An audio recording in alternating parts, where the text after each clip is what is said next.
Carrot பாயாசத்திற்கு தேவையான பொருள்: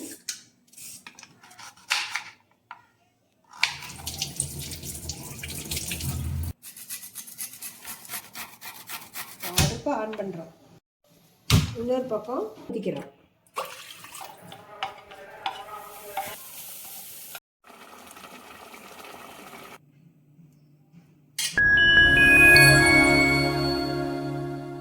இன்றைக்கி என்ன பார்க்க போகிறோம்னா, கேரட்டு, ஜவ்வரிசி, பாசிப்பருப்பு வச்சு பாயாசம் செய்ய போகிறோம். அதுக்கு தேவையான பொருள் வந்து கேரட்டு, 1 கப் ஜவ்வரிசி, 1 கப் பாசிப்பருப்பு, நாட்டு சர்க்கரை போட போகிறோம். நாட்டு சர்க்கரையும் போட்டுக்கலாம், வெல்லமும் தட்டி 1 கப் சேர்த்துக்கலாம்.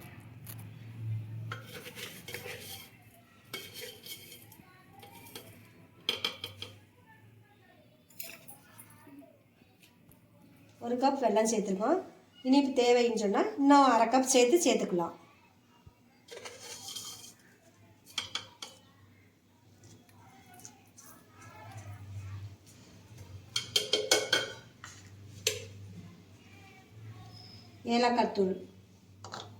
ஏலக்காய்த்தூள் 2 ஸ்பூன், தேவையான அளவு நெய்,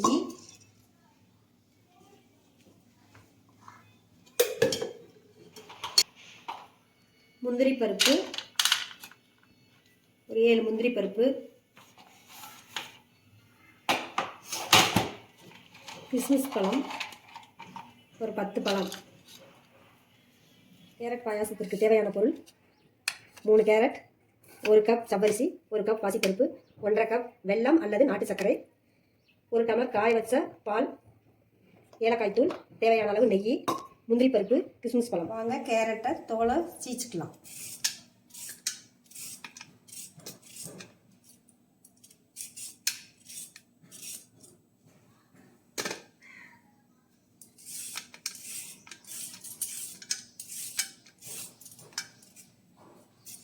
சீச்சிட்டு நல்லா சுத்தமாக கழுவிக்கிறணும்.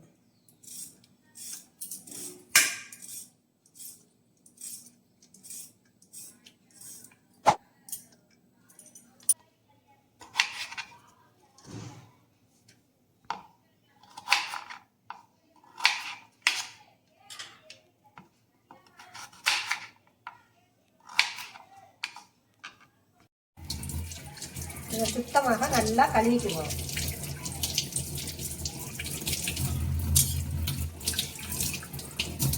கழுவி வச்ச கேரட்டை இப்படி கொஞ்சமாக துருவிக்கிறணும். நல்லா பொடிசாக துருவிக்கிறணும். பொடி பொடியாக இருக்கணும். அப்போ தான் நல்லா வதங்கும். இதை வந்து நெய்யில் வதக்க போகிறோம்.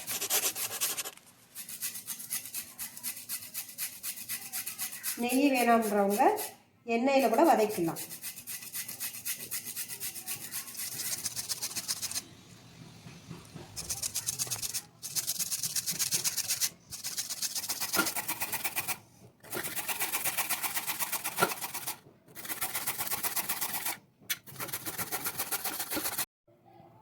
மெல்லிசா இருக்கணும். குட்டி காய் சீக்கிர கண்ணில் வச்சு சீவுறோம்.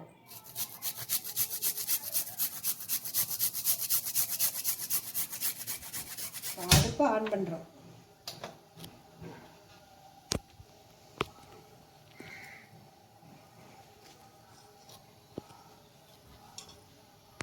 ஒரு ஸ்பூன் நெய் ஊற்றி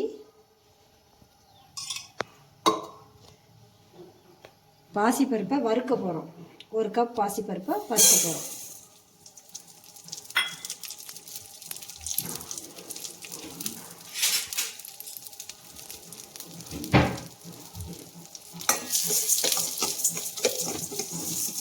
நல்லா பொன்னிறமாக வறுக்கணும்.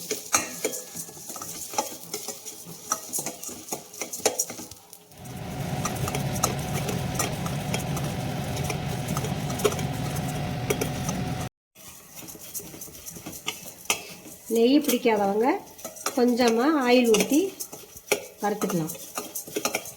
இந்த மாதிரி வறுத்துக்கிறணும்.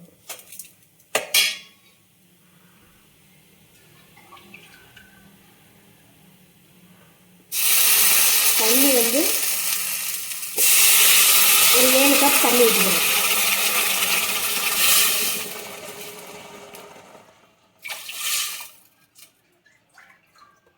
அடிச்சது 5 கப் தண்ணி வந்து 5 கப்பு ஊற்றிக்கிறோம்.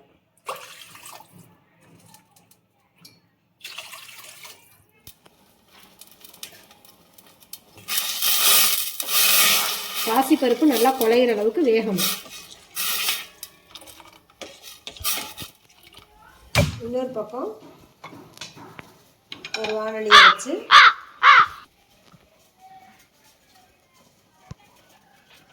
கொஞ்சம் ஒரு ஸ்பூன் நெய் ஊற்றி முந்திரி பருப்பையும் கிறிஸ்மஸ் பழத்தையும் வறுத்து வைக்க போகிறோம்.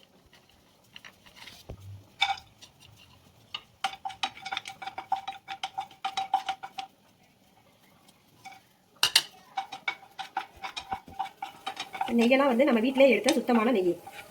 இதை வந்து இப்போ வறுத்துட்டோம். இதை ஃபஸ்ட்டு எடுத்து வச்சுக்கிறோம்.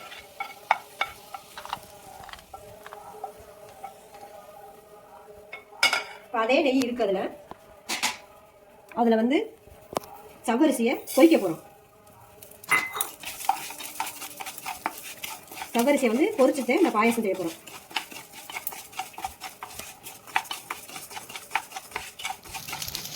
இந்த மாதிரி பொரியணும்.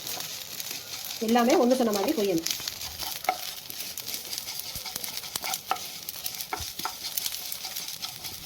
மிதமான சூட்டில் வச்சு பொரிக்கணும், இல்லாட்டி கருகிடும்.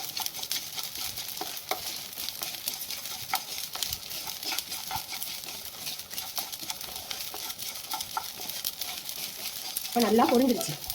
இதை வேற ஒரு பாத்திரத்தில் மாற்றிக்கணும். பாத்திரத்தில் கொஞ்சமாக நெய் ஊற்றி கேரட்டையும் வதக்க போகிறோம்.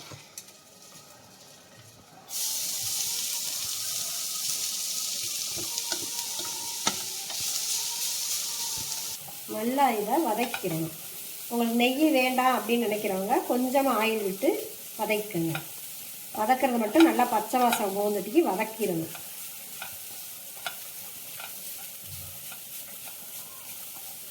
வதக்கிட்டு பாசிப்பருப்பு வெந்துக்கிட்டு இருக்கு, அதோட போட்டு வேக வைக்க போகிறோம் சேர்த்து.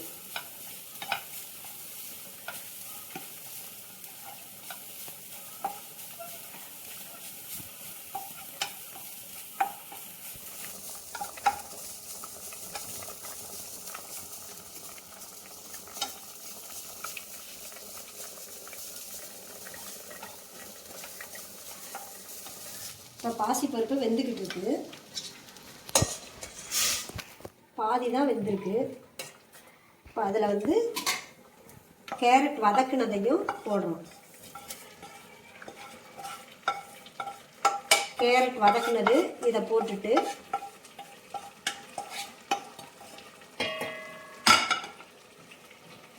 ஜவ்வரிசி பொரிச்சு வச்சுருக்கோம். பொரிச்சு வச்ச ஜவ்வரிசியும் அதோட ஒன்றா சேர்க்குறோம்.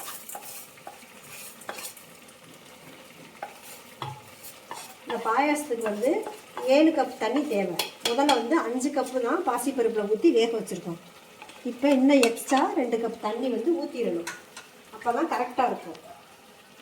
உங்களுக்கு தேவைன்னா தண்ணியாக வேணும்னா சேர்த்து கூட ஊற்றிக்கலாம்.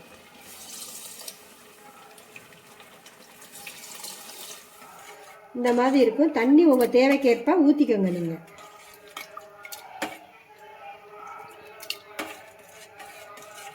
நல்லா வேகணும். ஜவ்வரிசியும் கேரட்டு எல்லாம் நல்லா வெந்த பிற்பாடு தான் ஏலக்காய் தூள் இதெல்லாம் சேர்க்கணும். ஒரு சிட்டிகை உப்பு மட்டும் சேர்த்துக்கிறணும்.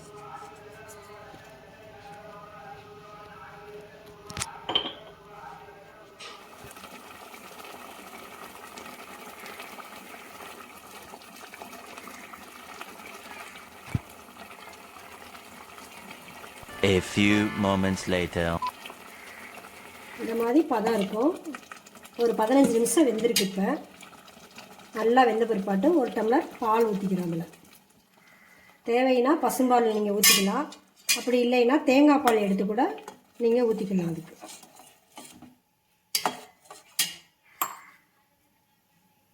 இப்போ நாட்டு சர்க்கரை 1.5 கப்பு இதில் சேர்க்குறோம்.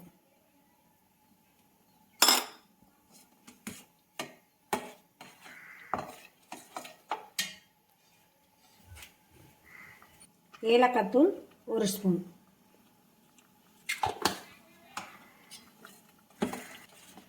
இந்த இந்த அளவுக்கு இருக்குது. நீங்கள் தண்ணியாக சாப்பிடணுன்னா இன்னும் ஒரு கப் கூட தண்ணி சேர்த்துக்கலாம். இது எங்களுக்கு போதுமான அளவு. இப்போ பால் வந்து காய்ச்சி ஆற வச்ச பாலை தான் ஊற்றிருக்கோம்.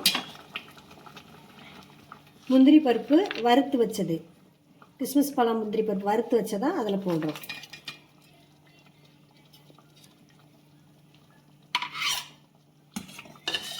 மணக்க மணக்க பாயாசம் ரெடி. பாயாசம் ரெடி. அடுப்பை ஆஃப் பண்ணிக்கலாம்.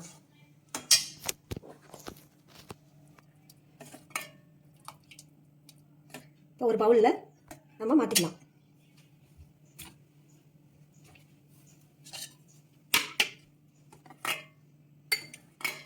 இதே அளவுகளில் நீங்களும் செஞ்சு பார்த்து வீட்டில் எல்லாருக்கும் செஞ்சு கொடுத்து சந்தோஷப்படுத்துங்க.